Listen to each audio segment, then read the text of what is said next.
ಇತ್ತ ಹಾವೇರಿಯಲ್ಲಿ ಕಾಂಗ್ರೆಸ್ ಅಭ್ಯರ್ಥಿ ಕೂಡ ಅಬ್ಬರದ ಮತ ಶಿಕಾರಿಯನ್ನ ನಡೆಸ್ತಾ ಇದ್ದಾರೆ. ಮಾಜಿ ಮುಖ್ಯಮಂತ್ರಿ ಬಸವರಾಜ ಬೊಮ್ಮಾಯಿ ಅವರ ವಿರುದ್ಧವಾಗಿ ಕಣಕ್ಕಿಳಿದಿರುವ ಆನಂದಸ್ವಾಮಿ ಗಡ್ಡದೇವರ ಮಠ ಮತಬೇಟೆಯನ್ನ ಮುಂದುವರೆಸಿದ್ದಾರೆ. ಬ್ಯಾಡಗಿಯಲ್ಲಿ ತೆರೆದ ವಾಹನದಲ್ಲಿ ರೋಡ್ ಶೋ ನಡೆಸಿದ್ದಾರೆ. ಕೋಟೆಬೆನ್ನೂರು, ಕದರಮಂಡಲಗಿ, ಬ್ಯಾಡಗಿ, ಶಿಡೇನೂರಿನಲ್ಲಿ ಆನಂದಸ್ವಾಮಿ ಗಡ್ಡದೇವರ ಮಠ ಕ್ಯಾಂಪೇನ್ ಮಾಡಿದ್ದಾರೆ. ಕೈ ಅಭ್ಯರ್ಥಿಗೆ ಎಂಎಲ್ಎ ಬಸವರಾಜ ಶಿವಣ್ಣನವರ್ ಸಾಥ್ ನೀಡಿದ್ದಾರೆ.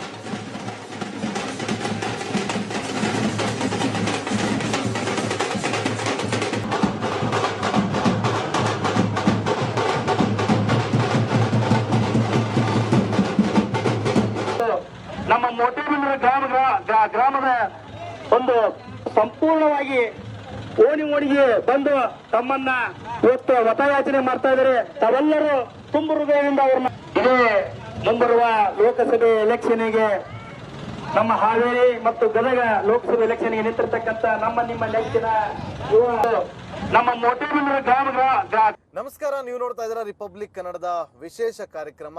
ನಾನು ನಾಗೇಂದ್ರ ಬಾಬು. ಲೋಕಸಭಾ ಚುನಾವಣೆ, ರಾಜ್ಯದ 28 ಲೋಕಸಭಾ ಕ್ಷೇತ್ರಗಳ ಪೈಕಿ ಈ ಒಂದು ಲೋಕಸಭಾ ಕ್ಷೇತ್ರ ಈ ಬಾರಿ ಸಾಕಷ್ಟು ಚರ್ಚೆಗೆ ಕಾರಣ ಆಗಿದೆ, ಬೇರೆ ಬೇರೆ ವಿಚಾರಗಳಿಗೆ. ಈ ಕ್ಷೇತ್ರದಿಂದ ಮತ್ತೊಮ್ಮೆ ಕಣಕ್ಕೆ ಇಳಿದಿದ್ದಾರೆ ಕೇಂದ್ರ ಸಚಿವರು, ಹಾಲಿ ಸಂಸದರು, ಬಿಜೆಪಿ ಅಭ್ಯರ್ಥಿ ಆಗಿರುವಂತಹ ಪ್ರಹ್ಲಾದ್ ಜೋಶಿ ಅವರು ನಮ್ಮೊಂದಿಗೆ ಇದ್ದಾರೆ ಇವತ್ತು. ಸರ್, ಕಾರ್ಯಕ್ರಮಕ್ಕೆ ಸ್ವಾಗತ. ಪ್ರಹ್ಲಾದ್ ಜೋಶಿ ಅವರೇ, ಹೇಗಿದ್ದೀರಿ? ಹೇಗೆ ನಡೀತಾ ಇದೆ ಪ್ರಚಾರ ಎಲ್ಲ? ಭಾಳ ಚೆನ್ನಾಗಿ ನಡೀತಾ ಇದೆ. ಭಾಳ ಅದ್ಭುತವಾದಂತಹ ಜನರ ಪ್ರತಿಕ್ರಿಯೆ ಇದೆ. ಜನರ ಪ್ರತಿಸ್ಪಂದನ ಭಾಳ ಚೆನ್ನಾಗಿದೆ. ಮೋದಿಯವರು ಪ್ರಧಾನಮಂತ್ರಿ ಆಗಬೇಕು ಅಂತ, 3ನೇ ಬಾರಿಗೆ ಪ್ರಧಾನಮಂತ್ರಿ ಆಗಬೇಕು ಅಂತ ಜನರ ಬಹುದೊಡ್ಡ ಆಸೆ ಇದೆ. ಮತ್ತು ನಾನು ಇಲ್ಲಿ ಹಲವು ಕೆಲಸಗಳನ್ನು, ಹಲವು ವರ್ಷಗಳಿಂದ, ದಶಕಗಳಿಂದ ಆಗಲಾರದಂಥ ಅನೇಕ ಕೆಲಸಗಳನ್ನು ಮೋದಿ ಸರ್ಕಾರದ ಅವಧಿಯಲ್ಲಿ, 10 ವರ್ಷದ ಅವಧಿಯಲ್ಲಿ ಮಾಡಿದ್ದೇನೆ. ಹಾಗಾಗಿ ನನಗೆ ವಿಶ್ವಾಸ ಇದೆ. And I am fully confident. Kittur Rani Chennamma ಮೈದಾನದಲ್ಲಿ ಬಾವುಟವನ್ನು ಹಾರಿಸುವ ಮೂಲಕ ಯಶಸ್ಸನ್ನ ಕಾಣುವಂತಹ ಪ್ರಹ್ಲಾದ್ ಜೋಶಿ ಅವರು ಇವತ್ತಿಗೂ ಕೂಡ ಹಿಂದೆ ತಿರುಗಿ ನೋಡೇ ಇಲ್ಲ. ಕಂಟಿನ್ಯೂಸ್ ಆಗಿ ಯಶಸ್ಸಾಗೇ ಹೋಗ್ತಾ ಇದೆ. ಇವತ್ತಿನ ಜೀವನ ಹೇಗೆ ಸಾಗ್ತಾ ಇದೆ, ರಾಜಕೀಯ ಜೀವನ?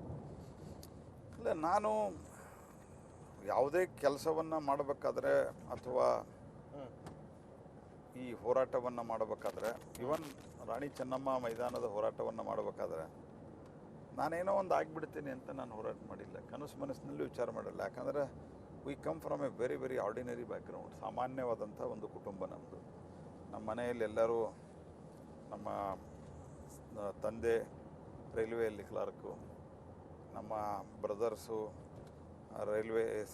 ಬ್ಯಾಂಕ್ ಇತ್ಯಾದಿಯಲ್ಲಿ ಕ್ಲರಿಕಲ್ ಹುದ್ದೆಯಲ್ಲಿದ್ದವರು. ನೀವು ಓದಿದ್ದು ಕೂಡ ರೈಲ್ವೆ ಶಾಲೆಯಲ್ಲಿ, ರೈಲ್ವೆ ಕನ್ನಡ ಶಾಲೆಯಲ್ಲಿ, ಸರ್ಕಾರಿ ಶಾಲೆಯಲ್ಲಿ. ಸೊ ಹಾಗಾಗಿ ನಾವು ಅತ್ಯಂತ ಒಂದು ಸಾಮಾನ್ಯ ಕುಟುಂಬದಿಂದ ಬಂದವರು. ಏನೋ ಒಂದು ವಿಚಾರಕ್ಕೆ ಬದ್ಧರಾಗಿ ಹೋರಾಟ ಮಾಡಿದಾಗ ನಾವು ಇಲ್ಲಿ ಯಾವುದಕ್ಕೂ ಬರ್ತೀವಿ ಅಂತ ಅಂದ್ಕೊಂಡಿರಲಿಲ್ಲ. ಈಗಾದರೂ ಯಾವುದೋ ಒಂದು ಅಜೆಂಡಾ ಇಟ್ಟು ನಾನು ಎಂದೂ ಕೆಲಸ ಮಾಡಿಲ್ಲ.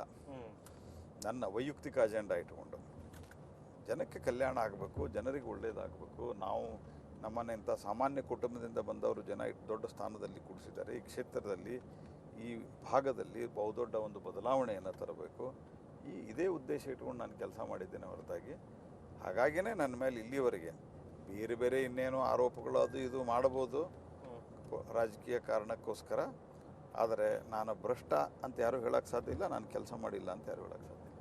2004ರಲ್ಲಿ ಮೊದಲ ಬಾರಿಗೆ ಕಣಕ್ಕಿಳಿತೀರಿ, ಅಭೂತಪೂರ್ವವಾದಂಥ ಗೆಲುವನ್ನು ದಾಖಲು ಮಾಡ್ತೀರಿ.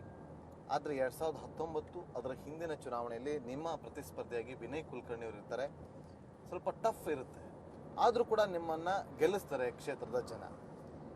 ಈ ಬಾರಿ ಕ್ಷೇತ್ರದಲ್ಲಿ ಹೇಗಿದೆ ವಾತಾವರಣ? ಅಲ್ಲ, ನಿಮ್ಮ ಅನಾಲಿಸಿಸ್ ತಪ್ಪಿದೆ ನನ್ನ ಪ್ರಕಾರ. 2004ರಲ್ಲಿಯೂ ನಾವು ಭಾಳ ಕಾನ್ಫಿಡೆಂಟ್ ಇದ್ವಿ. ನಾನು ಅದನ್ನು ಹೇಳಿದ್ದೆ.